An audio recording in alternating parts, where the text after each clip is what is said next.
Hello, I'm back and we're back, and this time we're looking into the folder called Extract and Montage. So let's go inside of this. We will extract this child on the picture called Extract for Montage, and we will put him on this background, one of these backgrounds. So let's open it up. On this picture we'll use the quick selection tool to quickly select him and remove the background.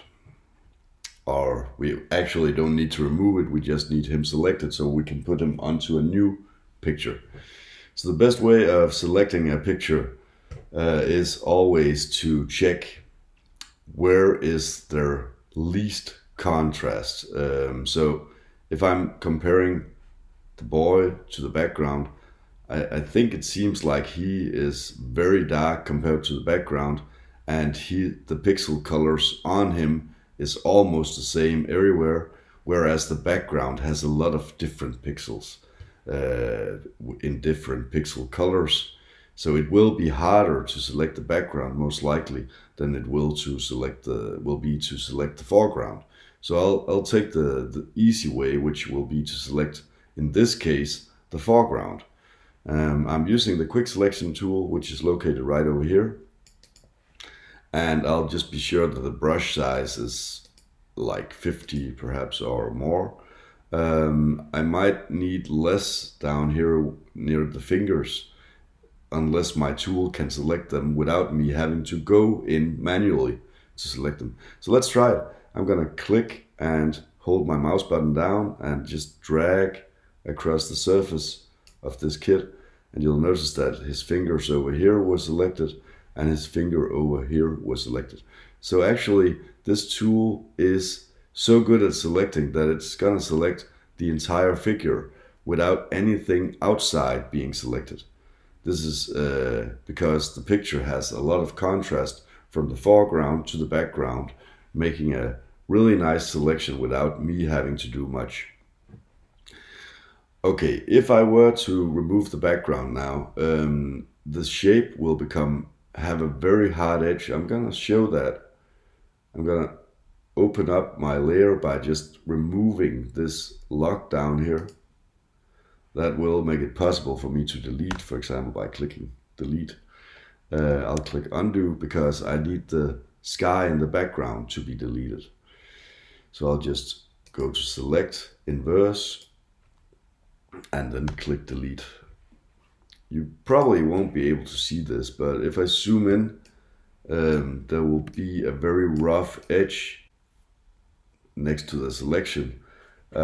So this, you'll be able to see this very clearly if I put on a background. I'll just deselect, I'll add a new layer, and I'll fill in some color. Let's put in orange, and I'll hold down Alt, that's options, and click delete. Put that layer beneath the layer of the kit, and if I zoom out, you'll probably be able to see this is a fairly rough edge, and this would not look realistic if it was a natural background the kit was put on. So if I want to make a smoother edge, if I want this edge right here to be smoother, I would do something different. So I'll just go all the way back in history, not all the way back, but all the way back to the quick selection. So in history, I go back to the area where it says quick selection, and then I'll make sure that my edge is smooth on this selection. So I'll click select, and I'll click modify, and I'll click feather. There's something here called feather. And I don't know what's wrong with Photoshop, ever since I updated to Photoshop 2020, it gives me this gray screen sometimes when I'm doing different stuff. So I really hope they fix this in Photoshop, because my computer is brand new, so it shouldn't be a hardware problem. But I'll select modify feather, and then I'll choose a feather radius. Since it's hard to say which amount of feather is needed uh, if you just randomly open a picture, because the feather value will be determined of how big the picture is. So if this is a huge picture, well, then I would need a higher feather radius. In general, if you don't know which size the picture is, just think it needs to be a feather value of somewhere between 1 to 4. I'll just set my feather value to being, let's say, 1,5. You can mix it up. If this doesn't provide the best result, you can try with a feather value of 2 or 3. But I'm just gonna go with 1.5, mainly to show that you can actually use comma values. Okay. So now we have a feather value. That actually just means that it will have a transparent transition here at the selection edge when you choose to delete the background. So it will have a gradual transition where it's being cut out. Okay, so how do I cut out the background? Well, if I need to cut out the background, I could open up the layer, remove this lock right here by just clicking once on it. Then, of course, inverting, otherwise when deleting, I would delete him. So then inverting by going to select inverse, then clicking delete, and the background is gone. So this picture would be ready for mounting on top of another picture. You don't actually have to remove the background in order to put this picture of the kid onto a new picture. There's no reason to remove the background if it's just to place him on a new picture. But I'll just add a color, Alt delete, Option delete, so we can just see how will he look on an orange background. But like I said, it's not necessary to actually delete the background, so I'll just keep it actually. I'll go all the way back to when the background was still there. And I'll make sure that he is the one selected. Right now it's the background that's selected. So I'll make sure to invert it again, so the selection is inside of him. Now I'll move him to a new picture. So I'll just find the new picture, File, Open, then on my desktop find these pictures that I'm using today.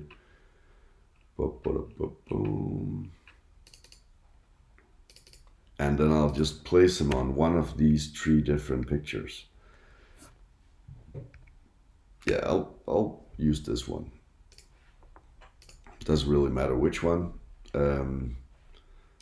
And so when this picture is open, if I want to move this kid over to this picture, I could simply just take my move tool while he's selected, then click and drag up to the other tab, then it switches, then drag him back down into the picture and release your mouse button. Quite simple procedure. Now this is one way of doing it, just click and drag, simply click and drag up to the other tab, then down into the picture, and you'll get another copy. Another way of doing so is actually to duplicate the child. If I duplicate now, it will duplicate the entire picture. So in that case, I would need to say select inverse and then delete the background and then duplicate. That's just by right-clicking, right-clicking on the layer and then duplicating layer, duplicate layer, and set the destination to be montage background tree, and then OK. And then it will also be transported into this picture. There are even more ways of doing this. Let's just take a last one. I could go to Window, Arrange, and set them to be next to each other, let's say horizontally. And then I could simply drag him from one picture up into the other. There we go. And then simply just set it to be set them to be consolidated to tabs. And this way we have the kid inside of this picture. I'm gonna close this picture of this child. If you want to save this picture so you have him ready for the future where the background is extracted, you could simply just save him as a PSD file by going into File, Save As, and then simply choosing for it to be a Photoshop file. I won't be needing this kid in the future, so I'm not gonna do that. I'm just gonna say don't save. Okay, so now we have him against the new background. If I need to transform him to be the same shape and size, well, not shape, but size of the picture, I would just say Command T, which is free transform. If you are bad at remembering shortcuts, it's located in Edit, Free Transform, and then you can just click it, and then you can resize him. In Photoshop, don't hold down Shift when resizing an object, because this will disfigure the proportions. So don't hold down Shift. Do it in Illustrator and InDesign, but in Photoshop, do not hold down Shift when rescaling. It's a new feature in Photoshop, 2 years old, that when you rescale automatically by not holding down Shift. So the proportions become correct if you don't hold down Shift. Okay, I think I said that enough times. Thank you for listening to that part. So I'll try to make him the proper size. If I want to mirror this guy down here, I could actually just go up to my width value up here. I'm still inside of Free Transform. I could actually go to the width value up here, and I could just write minus in front of the width.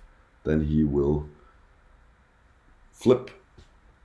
I could do the same actually with my height. I could flip the height by writing minus in front, but that would be a bit weird.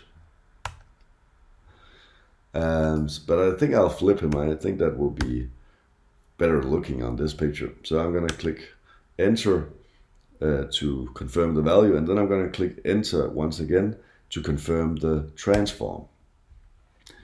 Okay, so now he has the proper look. He's like standing on the shore, watching in towards the bridge. I think this is the Seine, yeah.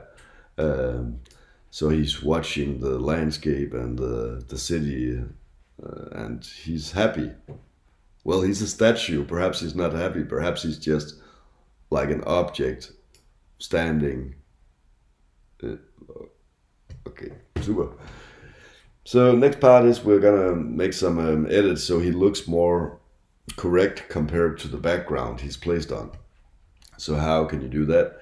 Well, first of all, if you go to Image Adjustments and you choose some of the different adjustments here, they will only affect the layer you're located on. So if I'm located on the layer where he is, layer 1, I will only affect that one layer. We're gonna try using two different things. We're gonna try using regular image adjustments, and then we're gonna try using layer adjustments.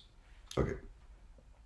Layer adjustments will affect several layers if needed, whereas image adjustments will only affect one layer. There is a difference though when using image adjustments compared to layer adjustments. Image adjustments are permanent changes, whereas layer adjustments are always modifiable. You can always change them later on. They're non-destructive. So if I go to, let's say, image adjustment levels, and change the levels of this guy right here, you'll notice that he brightens up. That's the white handle. If you choose that handle and pull it to the left, he will become brighter. That's the highlight values inside the pictures. Likewise, if I pull the dark handle, the shadow values will become darker. And the neutral handle, the gray one, is the midtones inside of the picture. Often adjusting the midtones will have a positive effect on the picture. Just be sure to adjust them correctly. Sometimes in some pictures they need to be brightened, other times they need to be darkened to look correctly. That really depends on the scenario you put the person in or the object in. So if the picture is really dark, well then consider perhaps the neutrals need to be dark as well. So it really depends on the circumstances. I'm gonna try adjusting these, and I'm trying to put my handles so they're inside of this hill right here, because that's the histogram, that's the amount of dark tones compared to light tones and neutrals. And there's no point in saving tones that aren't there, so I'll just pull it down here, because that means the otherwise neutral tones, which would be located here, becomes white, whereas the previous neutral dark tones becomes the neutrals. That means you're gonna make a bigger contrast inside of the figure than was before. You can see before there was no contrast, barely any contrast. So you're adjusting the contrast inside of the figure by taking use of whatever values of pixels is in there and making them have a bigger distance in contrast between the darkest values that were already there and the lightest values which were already there. So you're making something that was, let's say, bright gray, you're suddenly making that bright white, and something that was perhaps not at all black, you're suddenly making that totally black. So you're gonna have a span from black to white instead of just having a span from, let's say, black to 40% gray. This will create more life inside of the picture. I'm gonna click OK. I'm happy with this. Notice though that this is a permanent change. You can never bring back the original values. I'm gonna go with that still. I'm gonna be happy with this change, but if I overdid it, you know, it might be disastrous, because you actually just changed the original to be permanent change to these new values. So if I wanted something to change without it being a permanent change, how could I do that? Well, I could click on top of background here, and instead of using a permanent change, I'm going to use a non-destructive change, one that you can always change back. And you find these non-destructive layer adjustments down here in the layers panel at the bottom. Create new fill or adjustment layer. You can also find them up here in layer, new adjustment layer. It's exactly the same, it's just faster to click down here. So I'm going to change the background in levels as well, just because we already used levels, so let's try doing that. So because I clicked on the background, when I create this new adjustment, it will be located right above the background. That means it will also only affect the background because the layer where the statue is inside is above the adjustment. If something is above the other, it will not be affected.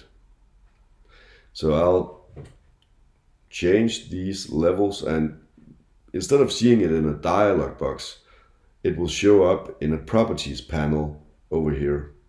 And if I ever go away from that, let's say I'm doing something else, I'm adjusting somewhere else in my picture, I can always get back to that by just double clicking this small histogram picture, the small levels picture. So by double clicking that, I'll get this properties panel back. It might be located on the mask instead, then you can always click back to the levels. Yeah, and I can start changing it, and you'll notice that if Photoshop wasn't fucking up, you would notice that the background is actually being affected by this. Oh my god, Photoshop. Fucking hate you. Sorry. And you'll notice that the picture is seriously being affected by these levels that I'm changing inside of my adjustment layer. I'll just set it to the start of the the histogram mountain, perhaps make it less, the neutrals less light. Perhaps this is it. I can always drag my levels down here on top of the other picture, on top of the other layer, so it's affecting both layers at once. I can always switch it off by clicking the visibility. So you see here, this is how the picture looked originally. This is how it looks after I made this adjustment. I think I'll pull it back down just to be sure.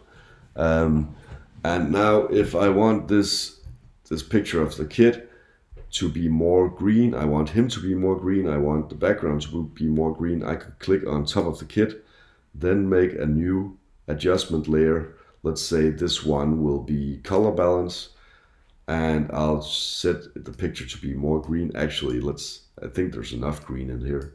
So perhaps I need to be more, I don't know, let's say cyan, and perhaps some more blue to make it a bit colder. This is the midtones I'm adjusting. I can go to shadows if I want the shadows to be colder as well. And you can just adjust these values until you feel the pictures, the style you want. There's really no right or wrong for if you want the picture to be cold or warm or in some sepia colors or whatever. You can just adjust until you feel that this looks correct. So that's, this color balance is affecting both layers right now. It's affecting both the background but also the kid. So what if I wanted this adjustment right here to only affect the kid but not the background?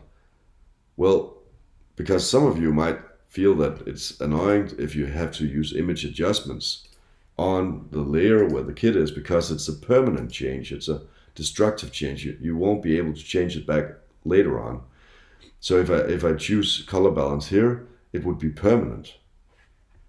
So could I make a non-permanent change on this child with a layer adjustment without affecting the background? Because right now you see it's affecting both the background and the child and the statue. Yeah, you would need to use a clipping mask in order to do so. And a clipping mask is actually just where you use the pixels that are inside of that layer and tell Photoshop that it's only these pixels that should be affected. How do you do that? You convert this statue into being considered as a clipping mask by simply going in between these two layers. The layer adjustment needs to be above the layer with the child. If you want the child to become a clipping mask, simply go in between the two layers, hold down Alt, that's the options key, and then click in between. When you see this icon of an arrow pointing down next to a square, then click on your mouse button and it will show now an arrow pointing down towards the kit. This means the kit has become a clipping mask to this adjustment. Now if I toggle on and off the visibility, you'll see that he is the only thing being affected by this color balance. So I could change my color balance and adjust only him instead of adjusting the entire picture. So that's 3 ways of affecting your picture by using adjustments, by either using the permanent change image adjustments or using a non-permanent change an adjustment, a layer adjustment, which will affect the bottom layer or any layer that's located beneath it, or using a layer adjustment that uses a clipping mask, so it only affects the layer which is being used as clipping mask to the layer adjustment. Okay, so I think it's up to you now to try experimenting with using different image adjustments, try experimenting with using the different layer adjustments, and try to experiment with using layer adjustments as a clipping mask in order to make this statue right here look good in combination with the background. So try to make it look more realistic, even though it's placed on a background that wasn't originally intended for this statue. That's a challenge. Do you accept?